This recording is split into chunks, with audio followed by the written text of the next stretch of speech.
A wave of murmuring and various noises of both dismissal and engagement swept through the council as the cyborg fully took the stage, moving right into the middle of the circular room. Some of the council members glanced at each other across their podiums, searching for the reaction of the ones of their peers that they respected the most. Those among the council who had already reacted negatively to Curie's arrival weren't swayed to change their demeanour so far, many of them scowling deeply as Curie prepared to make their plea to the council. Still, the atmosphere of the room wasn't entirely against them just yet. It seemed like a surprising number of the council's members were reserving their judgment for the time being, or at least did a good job of pretending that they did. "Never had a choice? That is quite the claim," the acting councilwoman Komoka spoke up, using the opportunity of Curie's repositioning to speak, in spite of the fact that Curie had been granted the word officially. Her blatant disregard for procedure ironically earned her less immediate scorn than Curie's mere arrival had earned them, as a few of the more well-tempered council members turned admonishing gazes towards her. On the other hand, she also seemed to be far less adjusted to the feeling of getting scorn at all, and so she didn't push her luck any further after a rather imperious glare of the Zodaitos matriarch was shot her way. Curie remained unperturbed by her ridiculing words. They had heard far worse. "I suppose it might be, depending on how you conceptualize the idea of choice in your mind," they said, once they had settled in their new position. "Like every concept that exists only in the minds of sapient beings, it exists in an uncertain state made up only of a vague agreement consisting of the indeterminate overlap of definitions that are as numerous as thinking brains in the galaxy." Curie paused for a moment. They could have gone on for much longer, but in a setting such as this, they had learned to integrate pauses into their thinking that helped to allow others to catch up to them.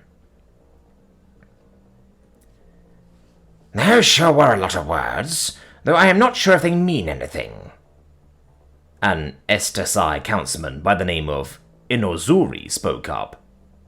He lowered his head in a way that presented his horns towards the room, a quite obvious gesture of challenge. "Choice isn't all that vague of a concept. If you can pick between one thing or another, you have a choice."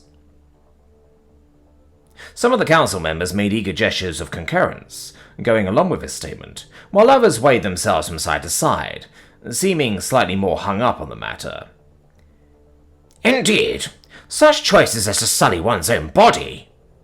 Councilwoman Komoka once again jumped in as well. "It's true that we, as thinking beings, are uniquely gifted by nature to understand the full scope of the choices presented to us. Yet that, in turn, also has to mean that we are all indebted to bear the full responsibility for the consequences of the choices we make." Her dark eyes glared down at Curie, her lips just thinly covering the visible outline of her large teeth, hiding just underneath.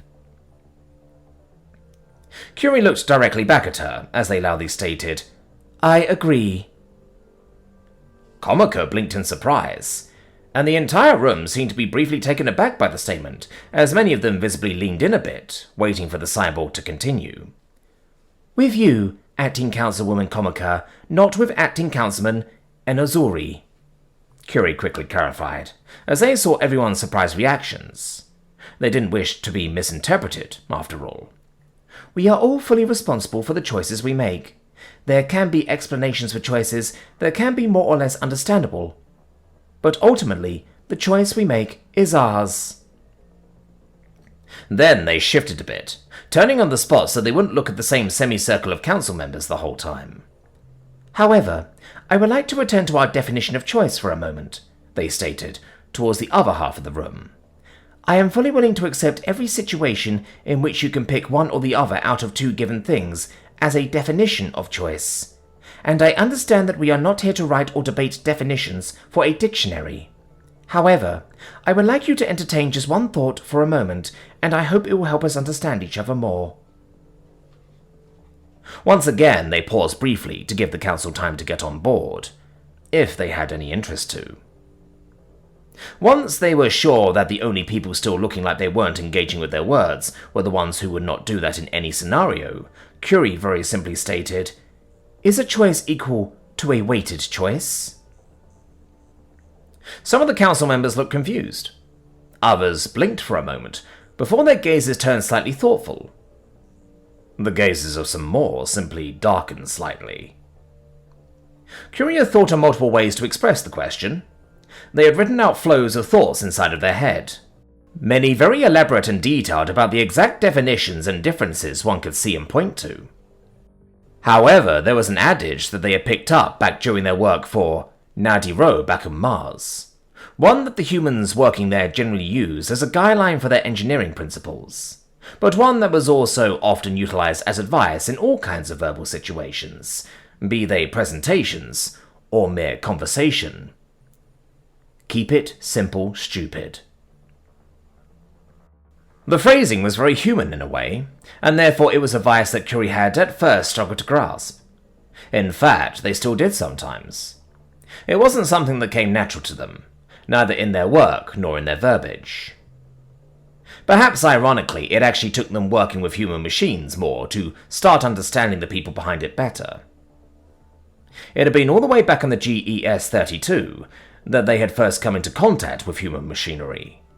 And immediately, they had found that a lot of it was based on efficiency in design, rather than efficiency in use.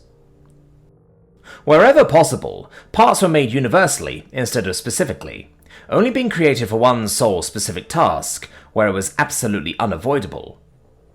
Parts weren't designed to perfectly fit one machine specifically, they were designed to fit as many machines as possible adequately. In effect, this lost a certain amount of the machinery's absolute potential function. However, it did allow for a large amount of flexibility, especially when it came to things like modification and repairs. Although it was not a philosophy that Curie themselves had employed, it was simple enough to follow. The less specified something was, the more flexibility it allowed for, and that was exactly what humans seemed to strive for with their technology. And after that idea had clicked with Curie, it had soon dawned on them that the technology was a mirror of its creators in that way. After all, humans hailed from a world where, at least in the past, maladaptiveness led to death. Survival of the fittest was a principle that reigned supreme on ancient Earth, and fitness was defined by who fit the best into the niches of survival that the Deathworld offered within its walls of hostile conditions. There were two strategies to fit the best into niches. Either you were the best at what you did in the niche you picked, or you were the best at fitting into as many niches as possible, so when you got outcompeted in one of them, you could simply quickly switch to the next, even one that you made yourself if necessary. Until eventually, you were so far ahead that you didn't have to care about niches at all anymore. Judging by the ones who had conquered the unforgiving world, it seemed somewhat clear which of the two had won out in the end. And it seemed like, at least in some ways, that winning strategy lived on within them to this very day. Keep it simple. Keep it adaptable. Don't get too caught up in specifics. It wasn't always perfect to do it that way. Still, today, Curie took that advice of their colleagues to heart. I don't need you to answer that question right now. Curie finally continued speaking, feeling that they had given ample time to think by now. I just want you to keep it in mind. Keep it in mind when you think about those who have, if only very briefly, found themselves among your own. They turned slightly again, once more switching up who they were looking at, not wanting to keep their back turned to the same people for too long. Although there are people for whom the choice, as you call it, is even more severe, and a question of literal life or death, I would dare to forgo the question of their situation for now. I feel that any arguments I can make are already entirely obvious to all of you, and I don't wish to insult your intelligence by implying you would not have thought about them by yourselves. They established at first. They felt like starting off with that most extreme of circumstances, even if logical, would only serve to harden the fronts even more at this point.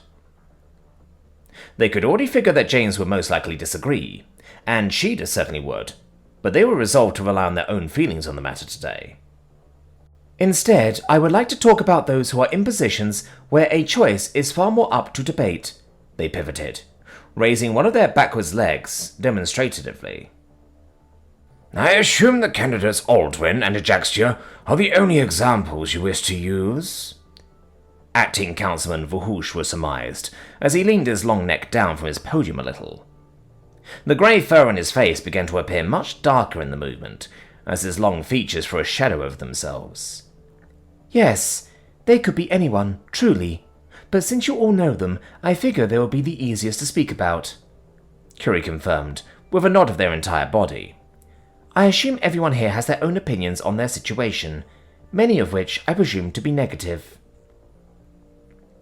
A few sounds, both dismissive and acknowledging, went through the council. Some of the members even scoffed in amusement. Suddenly, a restrained trumpeting sound cut through the room, causing all attention to immediately be pulled onto the acting councilwoman to her. The Zodiatos allowed her trunk to slink down again once she had everyone's ears, and it swung out into an open-handed gesture towards Curie that indicated an offering of advice.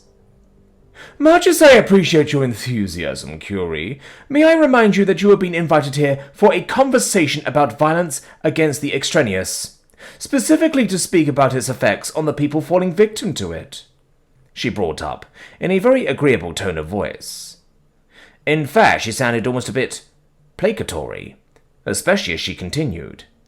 It is in no way in question if such violence is justified or not. Quite obviously it isn't. In fact, we are quite interested in your thoughts about how it may be addressed and prevented, if you have them. Curie looked up at the Colossus for a few moments, before nodding once more. I understand, Acting Councilwoman, and that is exactly what I am here to speak about. Please believe me that I have an idea of what I am talking about with what I say, they stated directly. They didn't bother waiting for an answer or confirmation after, as they simply continued with their earlier point.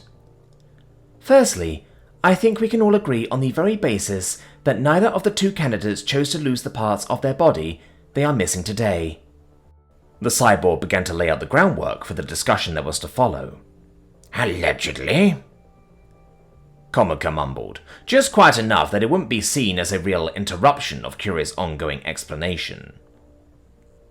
Curie ignored the obvious attack against James, and by extension their own, honestly, and simply went on. We also should all understand that an arm and an eye are quite important parts of the bodies of humans and Lakshazet.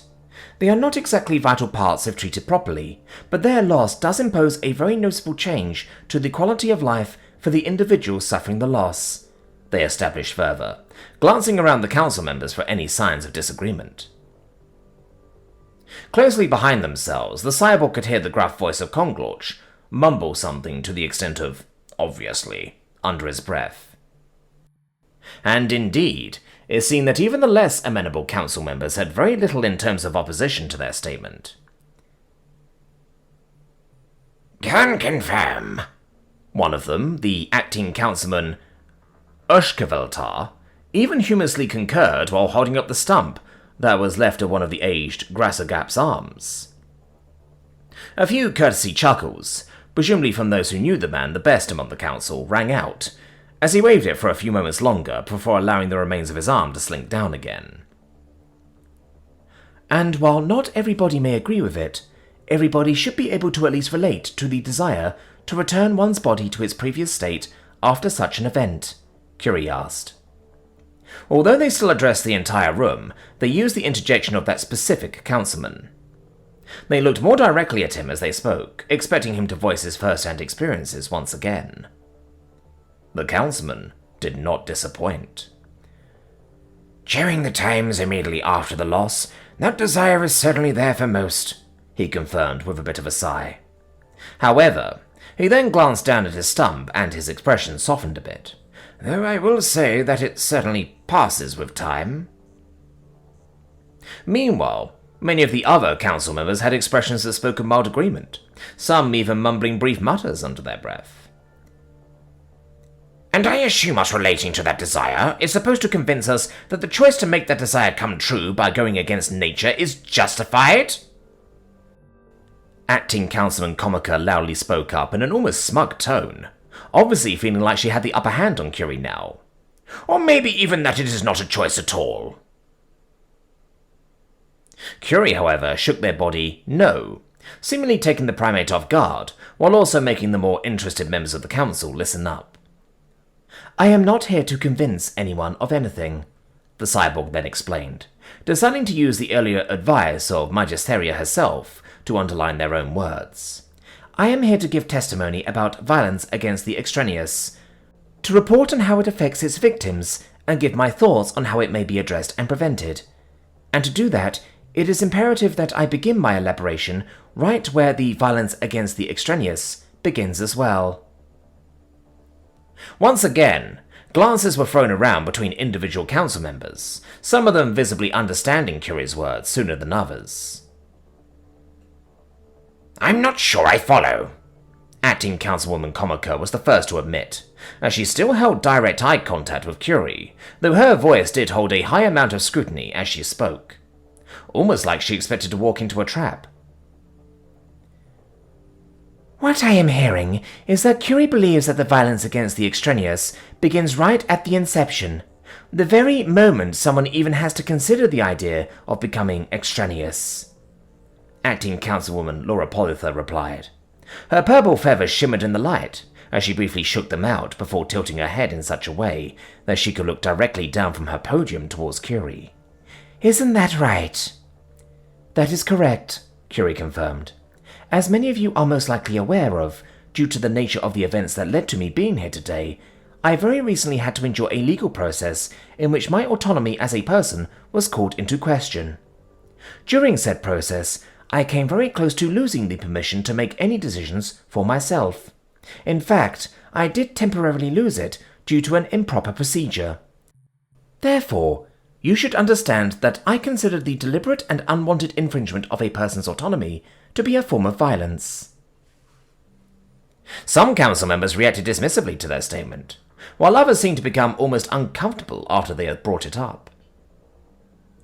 The desire to try and restore one's previous quality of life after the loss of a body part is not one which people who live in the community can simply follow out of their choice alone, Curie continued anyway, not caring much about what the people around them thought of it as long as they got to tell the truth. Augmentations or replacement surgeries that might have the desired result are offered extremely rarely, not only because of the personal beliefs and convictions of the majority of medical practitioners, but also because any facility offering such procedures to their patients will face heavy public scrutiny, often to the point of needing to shut down, either through a lack of funding or out of safety concerns to the staff, after being threatened by people with violence for enabling the extraneous. Curie then lifted their own leg in front of their eyes, a brief wave of memories flashing through their mind at the sight of the mechanical limb while talking about this topic.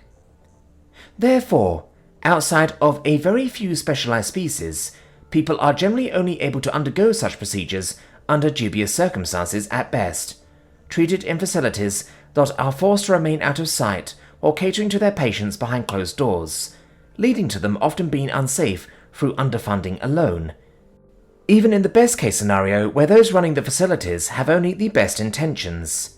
They elaborated further, their own experiences likely swinging along in their words in some manner, even if it was unclear if any of the council would pick up on it. And the best case cannot always be assumed. Obviously, such unsafe and unofficial facilities should not be used. Acting Councilman Enoxori re-entered the conversation with a loud voice. His iridescent fur-like feathers glistened in the light as he shook them out in a mixture of anger and horror. Anyone should be able to see that the risks are far too great to consider such a choice as a valid option. Especially if the only benefit is to turn yourself into an abomination. Acting Councilwoman Comica concurred with his words, while also adding her own bit of disdain into the exchange. You spoke about weighted choices earlier. Well, in this case, the choice is heavily weighted in favor of simply doing the right thing. Those who still go out of their way to go against the grain, despite that, cannot expect to have their poor choices be accommodated by everyone else. How nice of you to serve as a constant reminder why this conversation is even necessary, Komoka. The acting councilman Vahushwa retorted in an exasperated manner, as he briefly reached one arm across his chest to scratch along the flight membrane on the one of his other side. The Semiorescus released an indignant sound at the jab against her, and pushed herself up with her hands flat on the podium, in a vain attempt to make herself seem any more physically imposing against the far larger Libelgasil. Please, preventing people from making mistakes is not violence, and chastising them for their mistakes is not either, she said with a very confident tone. Then she raised her voice in slight ridicule, and shrugged with open hands as she added, Unless you want to claim that trying to prevent people from throwing themselves off of bridges is an infringement on their autonomy as well. A brief murmur went through the council at her words, with some of the members who had previously seemed uncomfortable now showing gestures of hesitant agreement to her statement. And would you claim forcing them to throw themselves off of bridges is also not an infringement of their autonomy? Curie asked as soon as the room had turned more quiet again, causing a moment of baffled silence as their words had sunken in. Excuse you? Comica asked, her voice still filled with the same indignation as earlier. I don't need your excusing, Curie stated firmly, and that was not a rhetorical question. Do you or do you not? Comica squirmed in place for a moment.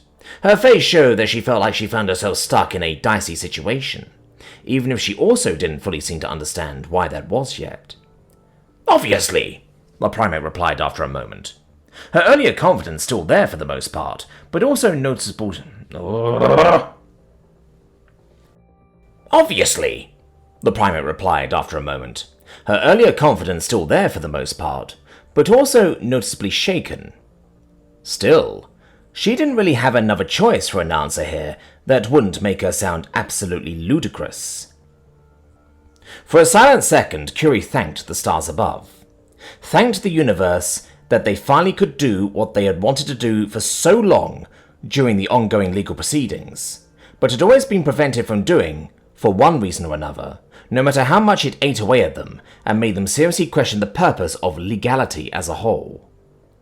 Finally, they had the chance to argue with simple logic, although they did pick up one thing from Dr. Duarte. Could you elaborate on that? They asked, giving the woman rope, as Dr. Duarte would say. Elaborate? Councilwoman Comica asked, in a mixture of confusion and even further indignation. However, at least a hint of ridicule also entered her voice once again, as she further questioned, On why it is wrong to force someone into suicide? That needs elaboration in your eyes. It does, Curie replied directly, and gestured with one of their legs in small circles as they went on. As established earlier, clear definitions of ideas can be important. This is ridiculous, the acting councilwoman almost breathed out more than she actually said it, while her hand grabbed at the short fur around her neck. Well... Acting councilwoman Laura Polither rebutted the attempt to write Curie's question off, and she flapped her wings once to spread the long feathers along her arms out. We are here to converse with Curie, and since you insist on having your opinions heard on every topic, why don't you bless us all with the ones you have on this one as well, now that someone actually asked you to? The Semiorescus gave a venomous glare towards her peer. She did, however, not seem to have an argument of which she felt like it would stand up to the scrutiny of her more adverse colleagues. Therefore, she sighed deeply and relented. Still speaking with a tone that very much still spelled out her earlier statement, she half-heartedly explained, Since everyone has a right to life, as long as they don't actively infringe that right for others, with actively being the emphasis, obviously forcing someone to cut their own life short would violate that right. And since someone who's dead can't really do anything anymore, it also naturally infringes on their autonomy. Is that good enough for you? She glanced down at Curie in a way that someone might use to look at a child after explaining why they couldn't eat the colourful contents of a bottle of cleaning detergent. However, Curie was, once again, not impressed. That is good enough for me. In fact, I once again agree with everything you said, they confirmed. However, I do have to note that, by your definition, you agree that denying people these sorts of procedures is, or at the very least can be, a form of violence. Comica's eyes went wide for a brief moment, before then immediately narrowing as she stared at Curie. What? She asked, in a low, almost growling tone. Curie stared back at her without emotional movement. I did forego elaborating on them earlier, since I felt that everyone would naturally already be aware of the arguments around them, they reminded her directly, tilting their bodies slightly while lifting another leg up to gesture with. Still, it bears repeating that there are those whose lives depend on these sorts of augmentations and replacement surgeries. I myself am living proof of the extent of our medical prowess, the kinds of injuries and ailments that can be survived through the right use of our technology. Curie shifted a bit, allowing their red eyes to sweep across the faces of the council members in front of them as their statement filled up the enormous room.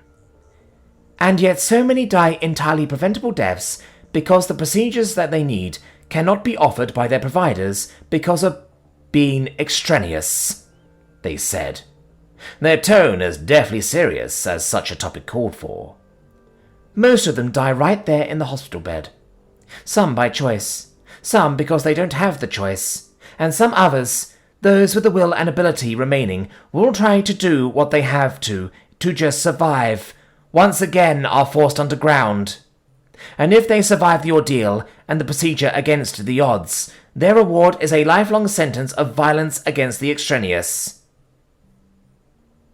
Many of the council seemed aghast and affected, even if by far not all of them. Vuhushwa, Lorapolitha and Zishadi let their heads hang down slightly. Acting Councilwoman Tua had a look of intense focus on her face. Meanwhile, Komika's face showed an expression that was nestled firmly somewhere in between apprehension and disgust. A statement was written all over her face, one that she would most likely not have the courage to directly make. Some people are better off dead. You have called me here to talk about violence against the extraneous, Curie said loudly, almost proclaiming it as their synthetic voice echoed through the large room. You called me right after I was attacked physically, and I suppose many, if not most of you, expected me to come here and speak of events that mirror that. Of attacks on the street, of verbal abuse in public, of the numerous attempts on my life. But that is not the largest part of the violence that people like I face. Most of us died before we even had the chance to face that sort of violence. We don't die beaten in the street. Most of us never once get so much as insulted for our wishes, because we are wasting away in silence without the opportunity to even act on them.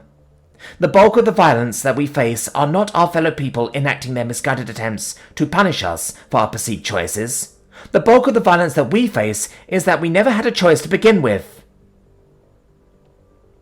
They pushed their body as high up as it would go, extending their legs to their maximum length as they propped themselves up in the middle of the council's main hall, and they firmly stated, because if what you are faced with are the options to either die unhappy on your own accord, or be made to die unhappy if you decide to try to be happier, then that is not a choice. It's an ultimatum at best.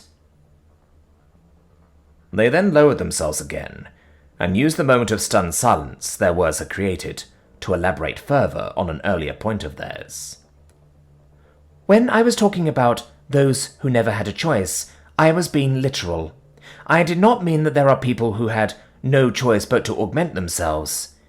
Even if it means your own death, that choice is always yours, they said, and turned away from Komika, to instead look right up to the person who invited them.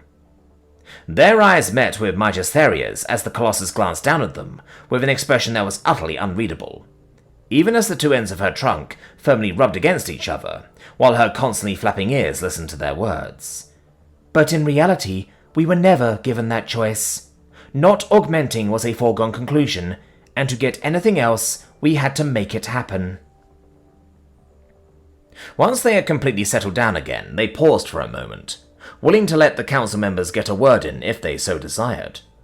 However, although there was plenty of muttering, it didn't seem like anyone was going to speak up. Therefore, Curie felt ready to end their appeal now. In conclusion, they said, their voice once again far more calm than it had been for a second there. To address violence against the extraneous, the entirety of what makes someone extraneous has to be questioned. Instead of wondering how we can protect those who have gone through all the effort to achieve the life they wanted, we should instead focus on removing the necessity of that effort. Such procedures should be embraced instead of chastised. Medical facilities should be encouraged to offer them to those who desire them, and facilities that do offer them should be protected from those who seek to harm them for it. Many people will not seek those procedures, and that is fine. But the violence against those who do and are robbed of their autonomy needs to be addressed. The room remained quiet for a bit now, even after Curie remained completely still to indicate that they were done now. Magistheria slowly began to move, turning her head with its constantly flapping ears from left to right in order to inspect her fellow council members. Then, once she seemed to have gotten a sufficient picture of the spectrum of their reactions, she looked down at Curie once more. Both ends of her trunk were intertwined with each other as she lowered her massive head a little, setting the downward-pointing pair of her tusks down onto her podium. "Thank you, Curie," she said, with a tone of vague pleasantness that didn't truly say much of anything. "I am sure this has been enlightening to all of us. The council will convene over the ideas you have shared with us today. If not this one, then the one that follows. For now, we thank you for your time, unless you have something else you want to add?" Curie thought for a moment. "Only one thing," they then said. "When I say the concept of extraneous as a whole needs to be questioned, I mean that. And I do not just mean those who are augmented." With that, they briefly bent their foremost legs to give a bow. "And of course, I thank you for your attention," they then finished. Outside of the council building, everyone else was still waiting in the middle of the ridiculously large crowd, ready to welcome Curie once they were done with their official audience. James himself had used the opportunity to take the rare chance to chat with a few of the galaxy's less famous cyborgs. Normal people, living normal lives, who just happened to be augmented. For a while he had almost questioned if they even existed, and then he had almost forgotten about them again. Therefore, meeting them now and learning a bit about their lives was certainly refreshing. Though after a few minutes of getting the famous person syndrome out of the way, and then a few more of just shooting the shit for a bit, he suddenly noticed movement next to him. Turning his head, it was just in time to see Admir, as he squeezed by close to his own shoulder, basically pushing himself between James and the wall of protective soldiers that separated him from the other cyborgs. "Hey, sorry to butt in," the lieutenant said, catching the attention of the cyborgs as he spoke with a tone that sounded quite thoughtful and pondering. "I'll let you get right back to it. I just have a quick question. Did you want to stand this close to the entrance? Who exactly directed you to go here of all places?" James tilted his head slightly. No, he knew that Admir likely wasn't just asking that question for the fun of it, so he stood back and allowed things to proceed. Meanwhile, the Oronek with the cochlear implants scratched the underside of her chin as she thought about that. We originally wanted to stand much closer to the airlock because we wanted to watch the arrival. But when the first wave of soldiers came through for their first sweep, they told us that we should stand here instead." She then retold the events that she remembered. "Something about us being unlikely to cause trouble, and it looking good for the cameras if we are here while Curie walks inside." Her ears twitched a bit as she questioningly looked down at Admir, seemingly wondering if that answer was good enough to satisfy his curiosity. "First wave of soldiers, huh?" he mumbled, and began to scratch his head, immediately walking away again while muttering something in his native language that not even James understood. "Is he okay?" the Oronek asked carefully, looking after the human as he skulked off. James reached up and briefly wiped some sweat from his brow. "I'm afraid so," he replied.